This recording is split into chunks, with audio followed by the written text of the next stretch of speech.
Hello, my name is John Rowling, and this is my presentation over the multiple causes of suicide, the methods by which most people commit suicide, as well as some prevention efforts that governments are beginning to implement in order to combat suicide. So suicide can affect anyone of any age or ethnicity from any country. However, those in low-income nations suffer disproportionately from suicide.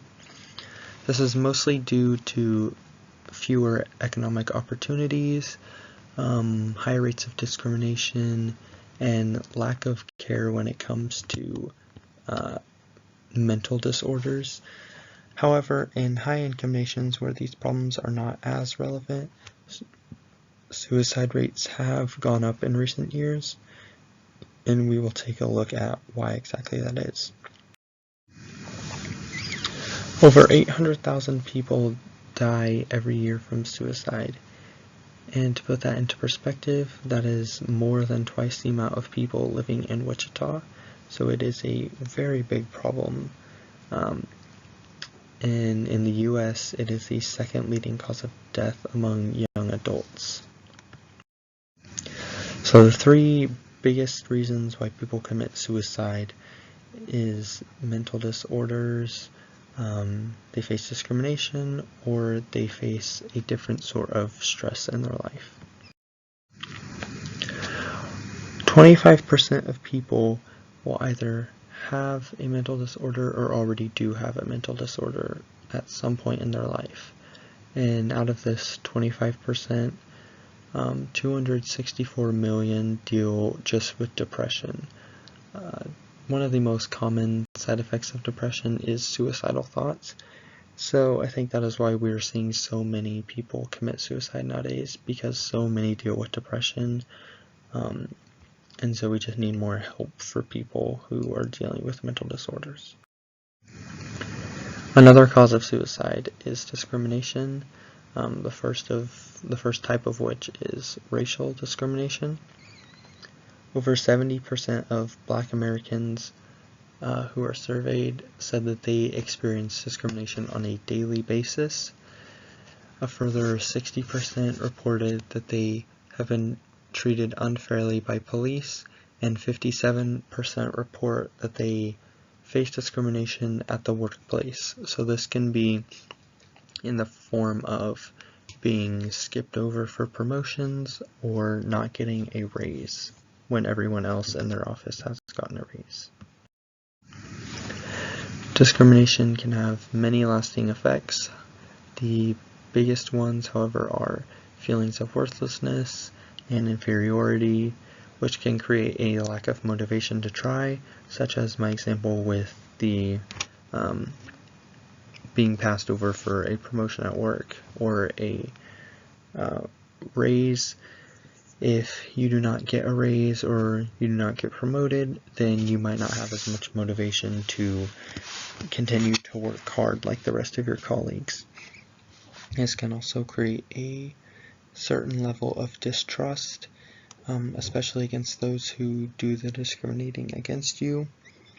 And distrust doesn't really help anybody, just causes problems, and creates a lack of cooperation in society. The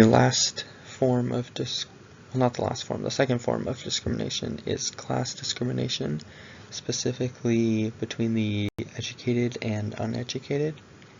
South Korea has a really big problem with this at the moment because they have a extremely competitive job market, and so in order to get a decent, well-paying job, you basically have to have a college degree. And as a result, almost half of South Koreans hold a degree. However, for those who don't, it can cause problems. The biggest problems that these people face are difficulties in getting hired, and when they do get hired, they are more likely to get fired, and then they are often isolated when it comes to events at the workplace or just in the public in general. The last form of discrimination I'll talk about is discrimination against those in the LGBTQ plus community. Those in this community have faced discrimination in almost every country, if not every country. This is mostly because of the way that it has been viewed by societies across the world. I know in the United States it was viewed like being lesbian, gay, bi, transgender was being viewed as having a mental disorder up until even the 1990s, even though some people still hold that view today. The minority stress theory can explain why those in the LGBTQ plus community will try to commit suicide. It's because they are stressed from feeling like they have to blend in every day in society, and because they're hiding who they really are and not expressing themselves, it can lead to depression, and as we know, depression can lead to suicide. Especially the younger people in the LGBTQ plus community feel the need to blend in, as we all usually do when we are young. We feel the need to try to be popular, try to be cool. However, for LGBTQ plus youth, this can be detrimental. In some studies, a little bit over 23% of LGBTQ plus youth considered committing suicide in the past 30 days. So we can see how big of a problem trying to fit in is for people of this community. The last factor that causes suicide is multiple life stresses. A common one is debt, specifically college debt. When students fail or drop out, they will not be able to get as good of jobs as those who do finish their degree. They get lower paying jobs, and this can lead to financial stress as they're not able to pay off their student loans or pay their rent, and this financial stress can lead to relationship stress, as we know that finances are still a very common reason why people get divorced. Another life stress is illness. 133 million Americans have at least one chronic illness. That is over a third of, almost half of the entire country. And when you don't have a cure for your illness, you can suffer from financial stress because you are trying different medications and you don't know which one will work, and you might try new medications that are really expensive because they're still going through testing. So this can lead to more financial stress, which can lead to depression or divorce and ultimately lead to suicide. Now I want to talk about the methods of committing suicide. These can be assisted suicide, suicide by firearm, and suicide by hanging. So assisted suicide is suicide that is caused by drugs administered by a medical professional. So this is not legal in all U.S. states, however it is becoming more popular, especially for those with terminal illnesses. So they will be able to obtain life-ending drugs from their doctor and then administer them to themselves, as doctors cannot administer them because that would violate the Hippocratic Oath. The most common method of committing suicide is by using a firearm, especially in the United States, where over half of suicide deaths are from firearms. This is most likely due to the ease of obtaining a firearm in the United States, from gun shows to even being able to walk into places like Walmart or Dick's Sporting Goods and be able to buy a gun. This is why there are so many deaths by firearm in the United States, and why firearms are one of the most common reasons why people are able to commit suicide. However, if you cannot commit suicide by firearm, a lot of people turn to hanging themselves.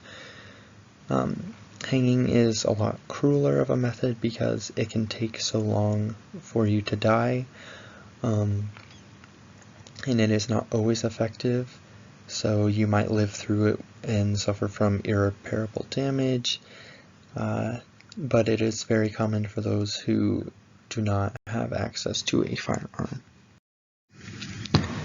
Now lastly, I want to talk about some of the prevention efforts that are ongoing throughout the world in order to combat suicide. So the first of which is restricting access to firearms.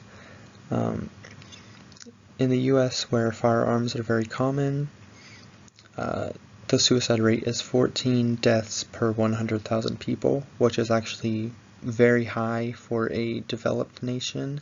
It is the fourth highest among developed nations, and very high among underdeveloped nations as well. And this is because guns are so easy to obtain, and they account for so many suicide deaths in the US. However, in countries like the United Kingdom, who have passed gun restrictions, there is a lower suicide rate at 11.2 deaths per 100,000 people, and that places it at 109th highest in the world, which is a lot better than the United States. So we can see that restricting access to firearms can be very beneficial in reducing the suicide rate. And another more common method of trying to prevent suicides is using suicide hotlines. So this is just a number that a suicidal person can call in order to receive counseling or medical care and help them out with their situation. Many countries have a suicide hotline, and multiple have a couple of different hotlines depending on what city you're in or the reason you're choosing to commit suicide. A more unique method of suicide prevention is creating a suicide patrol. So far this only exists in South Korea, in the capital city of Seoul, with the Han River Suicide Rescue Unit. So this is a group of people who use a boat to quickly reach people who jump off the Mapo Bridge and a couple other bridges that cross the Han River. And this is only for people who actually jump off the bridge.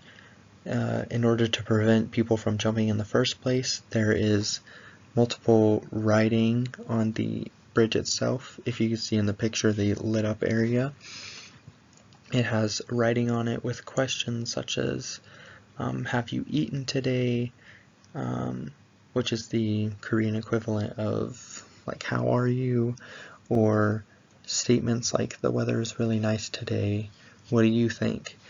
And this is in order to distract people who are thinking about suicide and get their minds off of suicide and onto just other things to distract them.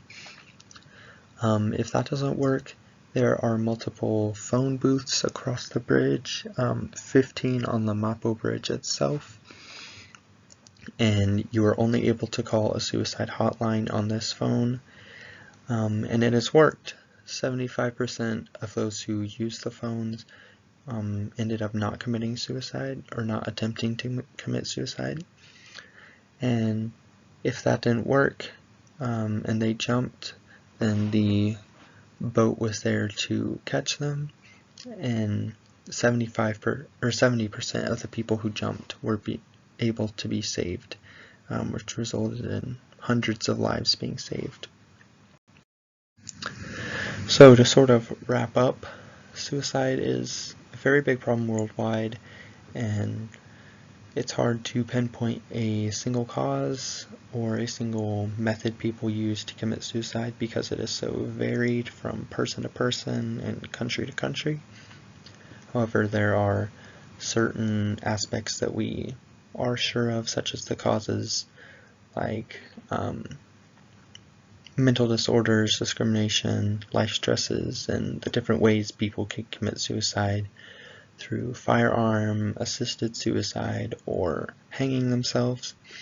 And while there are prevention methods such as hotlines and suicide patrols, we simply need to do more, because as we can see, the suicide rates are still high in countries like the United States and many other countries as well.